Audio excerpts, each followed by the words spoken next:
Naseer sir എന്ന് പറഞ്ഞാൽ അതൊന്നും ഇമാജിൻ ചെയ്യാൻ പറ്റില്ല ഇന്നത്തെ ആൾക്കാർക്ക്. അതുപോലത്തെ ഒരു മനുഷ്യനെ അത്രയധികം ഇത്രയും നീറ്റ് ആൻഡ് പെർഫെക്റ്റ് ആയ ഒരു മനുഷ്യനെ കാണാവത്തില്ല. ഒരു മനുഷ്യന് പോലും അദ്ദേഹത്തെ പറ്റി ഒരു ബാഡ് മാർക്ക് പറയാൻ ചെയ്യേണ്ട നിങ്ങളെ ഇങ്ങനെ സഹായിക്കണം എന്ന്.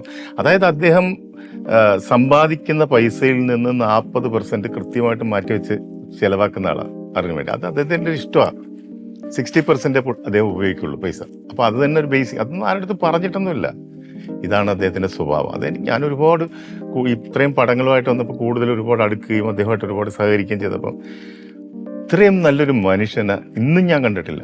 അപ്പൊ ഇങ്ങനെയും ഇത്രയും പെർഫെക്റ്റ് ആയിട്ട് ഇത്രയും ഇതായിട്ട് നിൽക്കുന്ന ഒരു മനുഷ്യൻ, നിഷ്കളങ്കനുമായിട്ട് എല്ലാരെയും ഹെൽപ്പ് ചെയ്യണം എന്ന് പറഞ്ഞ് നിൽക്കുന്ന ഒരു മനുഷ്യന് ചതിക്കാൻ പെട്ടെന്ന് ഇതാവില്ലേ? ചതിയിലേക്ക് അങ്ങനത്തെ ചതിയിലൊന്നും അങ്ങനെ അദ്ദേഹം വീഴത്തില്ല.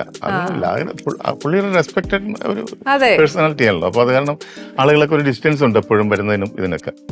അപ്പോൾ അദ്ദേഹം ഇങ്ങനെ അങ്ങ് ചെയ്തു പോവുകയാണ്. ഒരു പടം അദ്ദേഹത്തിനെ വെച്ചിട്ട് നഷ്ടം വന്നാൽ പോലും അവരെ വിളിച്ചു വരുത്തി രണ്ടാമത് ഡേറ്റ് കൊടുത്ത് പൈസ പോലും കൊടുക്കും അവർക്ക്.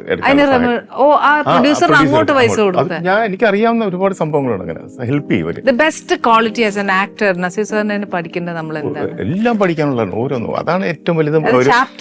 ചാപ്റ്റർ പറഞ്ഞ ഏറ്റവും പ്രാഥമികമായ സംഭവം എന്ന് വെച്ചാൽ മനുഷ്യ സ്നേഹം, സഹ ഇവരോടുള്ള പ്രവർത്തകരോടുള്ള അല്ലെങ്കിൽ സഹജീവികളോടുള്ള ആ സ്നേഹം അത് ഭയങ്കരമാണ്.